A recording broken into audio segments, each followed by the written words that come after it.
Welcome to the Crit House. I am Jeff Larson, and we are here to do a photography review.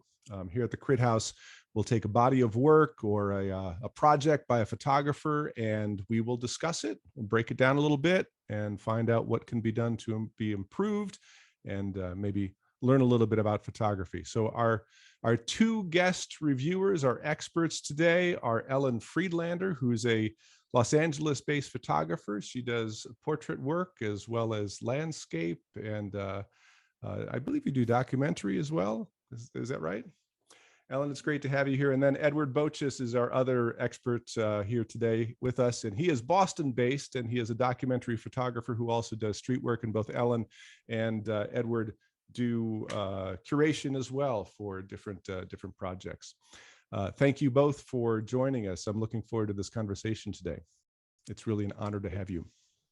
And our photographer, our guest photographer today is Nixon. Nixon started off fairly recently. He's a new photographer, and he does street photography and street portraits. And Nixon, I'm just going to turn it over to you and have you tell us about yourself and tell us about your photography for just a short time. Welcome. Hi, everyone. My name is Nixon, and I'm a project manager by day and a photographer by weekend. I just went into this photography journey just a couple of months ago, and it's as a result of my passion for photography and just having, to see pictures that stands as memory from either a scene, something that you just want to capture and look back to. And it sort of fascinated me to, go into it more. And people usually tell me that, when I take pictures, they come out good. So I was like, yeah, maybe I can, spend more time on this. And I decided to embark on this journey. Nixon, you started pretty recently, right? Yes. How long have you been shooting? Since November 2021. 4 months. Yeah. Welcome, and really kind of amazing work for such a short period of time. I'm very impressed with it. So thanks for joining us, and thanks for sharing your work with us. So Nixon, we're going to ask you to go on mute for just a couple of moments, and I'm going to turn it over to Ellen and Edward, who've had a chance to look at your work while you were just discussing it. And I don't know, Ellen, let me just ask you, what's your initial reaction to seeing work of somebody who's been taking pictures for such a short time? And do you have any initial thoughts or suggestions? Well, there's some really lovely images. This one particularly, this is a wonderful photograph to stop on to start, because you've captured me here with all the different kinds of lines. If you notice, whether you did it intentionally or unintentionally, there are lines kind of diagonally going through, as well as shapes. And then you have a surprise element of the woman's face staring right at us. So that kind of, as a viewer, I'm like struck, so that you captivated me. It's a really good use of the frame. So well done. So as far as your beginning work, that's a really nice place to start. I think that thinking about light and the shapes and what you're trying to get at, and you're trying to get the viewer to feel something. That's like the most important thing we can do as photographers, is resonate either a negative or a positive. Both are equally as dynamic and good. So that's what you want to see when you're looking at a photograph. Did I capture something that the viewer is going to respond to viscerally? What do you think, Edward? Well, I'm just completely impressed that anybody is doing this kind of work after just such a short period of time. And I also like the fact that you've chosen to work in black and white initially, and you have a look and a tonal quality that is very consistent, because I think focusing on black and white when you're a beginner can be very good at helping you figure out subject and framing and light and geometry, etc. So some of that I really love. I think you have a number of good images, and you have some that are they're almost amazing. Like this, for example, I so wish that his action was mirroring the little guy on the side of the trash can. If that were just a slightly different image, maybe less about the bicycle and more he were happening to be putting something in there, and you had that little serendipitous juxtaposition would have made this even better. I'm not suggesting it's a bad photograph. I'm just saying one of the interesting things for me is, as we look at our own photographs, trying to figure out what works, what doesn't work, and what you could be looking for later on is helpful. This is sort of a question for Nixon, but Ellen, you may be able to answer this. Some of these look like they're long lenses. And not all of them, but some look like you're a little bit far away from the subject with a long lens. And this one works because even though you're far away, there's a sense that he's aware of your presence. But I'm a big believer that you should learn quickly to work with 28s and 35 millimeter lenses. Get in close. When you do that, you bring the viewer right into the photograph, and you can really feel the presence of the photographer. And I'm going to go one step further. Since you're just starting out, it's incredibly important to think about your unique voice. So you're making photographs on the street, and you got to, I walked with a photographer not too long ago, and I asked him what how he takes to the street. And he said he kind of just goes out there and clicks for a little bit because he's got to get warmed up. Everybody's got a different way of walking the street. So you got to find your particular rhythm. So you got to give yourself a way to get there. So you got to make a lot of different kinds of photographs on the streets, get closer, try to go lower, try to shoot higher, down, give yourself different kind of vantage points. And then after a period of time, you can kind of go, well, I'm kind of feeling this work would lend itself to this lens, this vantage point, and this way of constructing my framework to tell the story I want people to see in my images. You know, you need to tell us what you want us to see versus just making a photograph. Does that, I hope that helps a little bit, but you're at that place where everything is a candy store for you. So this photograph has the potential to be a really amazing photograph. We just lose it because we don't see his eyes. You could say, like, or his reaction was that much more like grotesque, or, you know, just he had something to say. This photograph would all of a sudden have a totally different quality to it. So there's a waiting period. Yeah, I'll add to that, and this is I think the positive is that you have no fear of confronting people. And right now you may be doing it from a little bit of a distance, but your confidence will go up the more you do it, and you'll feel more comfortable getting closer. And as Ellen said, as you learn what your style is and working with the technology and figuring out the right lens and aperture, you'll be able to take the viewer in even closer. But I think there's an awful lot of photographers who are right off the bat are afraid of photographing people. They photograph everything but people. The other thing I guess I would certainly encourage you to do is, if you know this is what you love, you like street photography and you like people, look at the masters, look at all, look at Mary Ellen Marks, look at Gary Winogrand, go back in time, look at current, good street photographers, and don't ever be afraid of copying something that they've done, because you actually can't. If you went and tried to do the exact same thing, it's going to be Nixon's photograph, not their photograph. But clearly you have an instant, you notice people, you're seeing people. I think that can be a real asset as you build your photography. Ellen, let's have you finish with one set thing, and then I want to bring Nixon in and have a conversation with him. So this photograph, Nixon, is quite interesting because his facial, he's engaged with me. I'm, as the viewer, I'm like with him. And then you have those vertical lines behind him, which in this case kind of echo his scarf going the other way.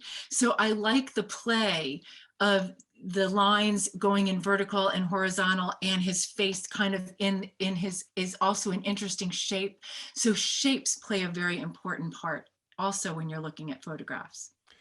So Nixon, now that we've spent a few minutes talking about your work, do you have any questions for Ellen or Edward, or any responses or any thoughts about what they've just said?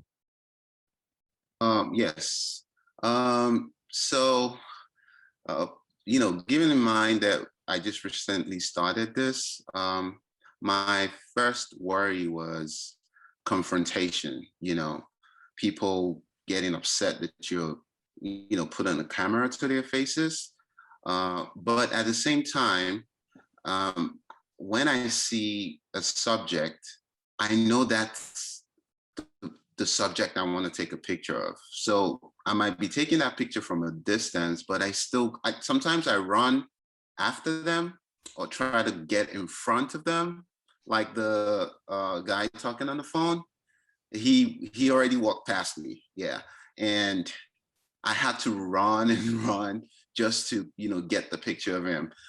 So in certain scenarios, what would be your advice for me when I'm trying to capture an expression, but it's not in a conducive environment? How do I approach that kind of situation? Because I found myself in that situation a couple of times. You're always going to miss photographs. You're just not going to be in the right place at the right time, and you're going to miss them. However, you're going to miss them less if you find a place that feels like there's a lot of activity, or you've already framed the actual composition and they just have to walk through it, and you just wait, and you just use that as your canvas. So And that would help you capture. That's the Jeff Larison approach. He's a master at that. He frames his images first and waits for something to happen. On the other hand, I know photographers, and I'm probably maybe a little bit like it myself, where I'm often chasing the person in the picture. But one thing that I have found is that it's sometimes also easier, and you get more drama when you are closer. And I'm often asked how I have the courage to do that. And what I have found is that the worst thing that happens is someone says, "Don't take a picture of me." More often than not, they'll look at you weirdly. And I find if you smile at them, or you say, "I love your hat. Oh my God, that scarf is incredible. You look amazing." Then they don't mind. And in fact, it also gives you the opportunity to do a street portrait if you want, at which point your biggest challenge is getting them not to smile, and having them look natural. But I just think the more you do it, the more comfortable you get. And as Ellen said earlier, you find what's the right way for Nixon to do it. What's the right way for you to talk to people? The one thing that I have learned in this, because I do a series I call Meet a Stranger Every Day. And I I used to just have to approach strangers. Now they seem to approach me. I don't know why, but I think people love when you're interested in them. They love it. And if you always start out as a kind of a date, if you start out with a compliment or something nice and they smile, and then you're partway there, And you So own that you're a street photographer. You own it. This is what I do. That's very important. Very important. Anytime someone says, "What do you do?" and you say, "I'm a street photographer. This is what I do. This is my job." What do you do? Or do you say, do you I have to make a living too? I mean, whatever comes into your head, but yes, stand your ground. But Nixon, there are a lot of different ways to do it. And Edward talked about one. I mean, he is the master of interaction. He gets to know people and talks to them and learns about them and spends time with them. I, on the other hand, when I do my photography, I don't talk to anybody. I mean, like he said, I'll find my spot where I think that there are people who are going to be doing something in a place where there's a good frame, and I just wait. A lot of people walk around, but that's not my thing. I sit and I wait, and then I'll go walk around someplace else and try to find another place to sit and wait. Is that how you do it, Ellen? How do you shoot? No, I'm in between both of you and Edward.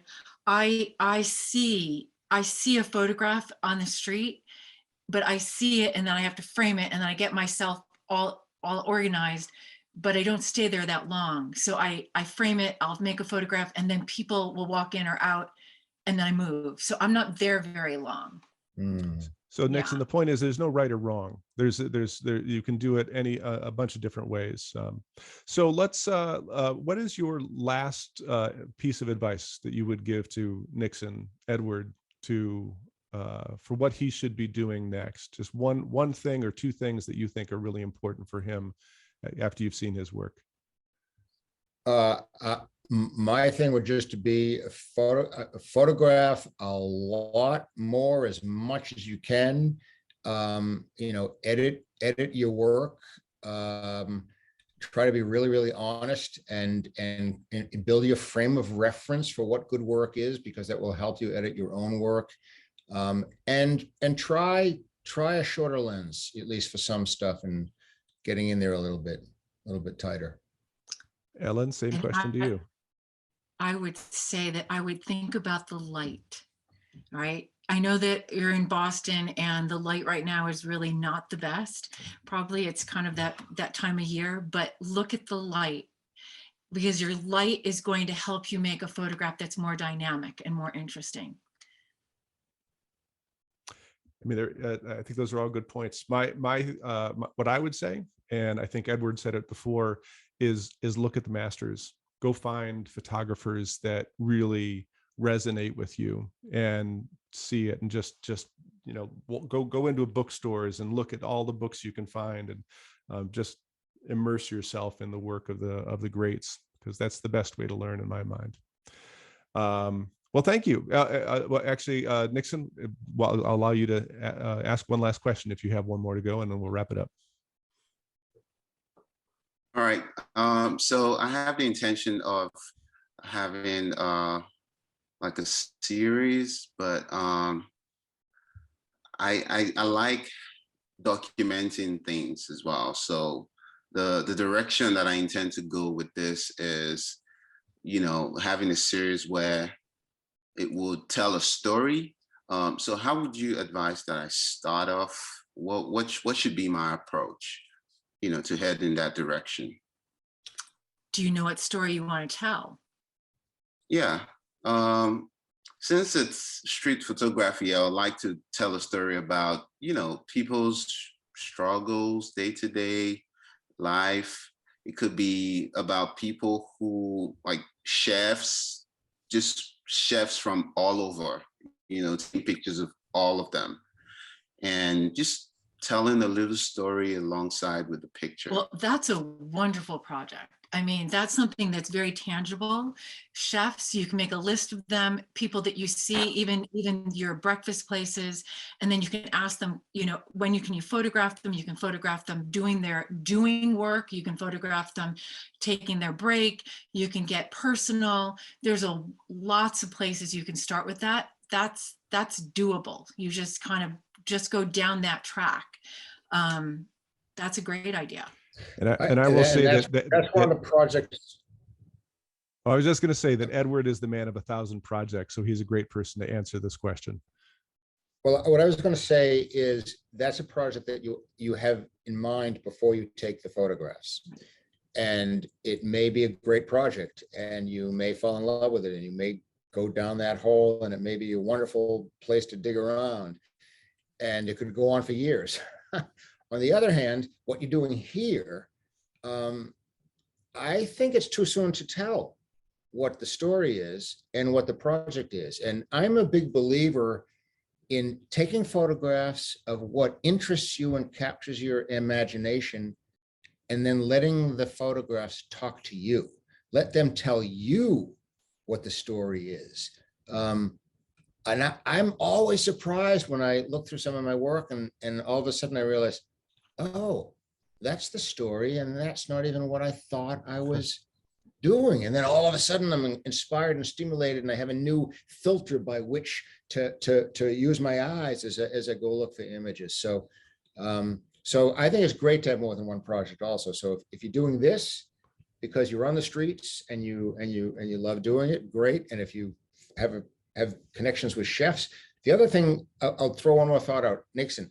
Once you start a project like the chef thing, as soon as you have a couple of images, a few images, it makes it a lot easier to get an entree into the next chef. Right. And it also helps, you may not be ready yet, but as soon as you are, it really, really helps to have a website and a business card, because often I will find that just having that business card with a picture on it instantly legitimizes you, and someone is no longer afraid that you're some weirdo taking their photograph. It's like, oh, you're a photographer and you're interested in me. That's great. So all of this will come intuitively, but you know, Well, stuff to start with. That's I have to say one more thing. Oh yeah, go ahead. I just have to say also that you can't judge the work immediately. You can't even judge the work in a year. I have found photographs that I took 7 or 8 years ago, and I was not as sophisticated. My eye was not the same eye, because I've taken thousands of more photographs, and I go back and I go, oh my goodness, I just didn't get that photograph. So you have to be very careful to not edit yourself and allow yourself to breathe and go back and just make photographs and put them in there and go back in a year's time and revisit and edit again. Great point. It's an excellent point and a great place to end. Thank you all so very much. Nixon, thank you for showing your work, and for our reviewers. Again, our reviewers today, Ellen Friedlander, who can be found on ellenfriedlanderphotography.com and on Instagram at EMFphoto59. Edward Boches is with us, and his website, edwardboches.com, and that's also how you find him on Instagram. And Nixon, thank you so much for showing your work. It takes courage to put yourself out there, especially when you're so new at it, and it's great work, and it's pleasant to see, and a great talk to you as well. Nixon can be found on Instagram at workplayshutter. And if you are interested in joining us here on the Crit House, you are certainly welcome to send me an email at thecrithouse.com. We are looking for photographers to participate, and we hope to hear from you soon. This is the Crit House, and we want to thank you very much for joining us.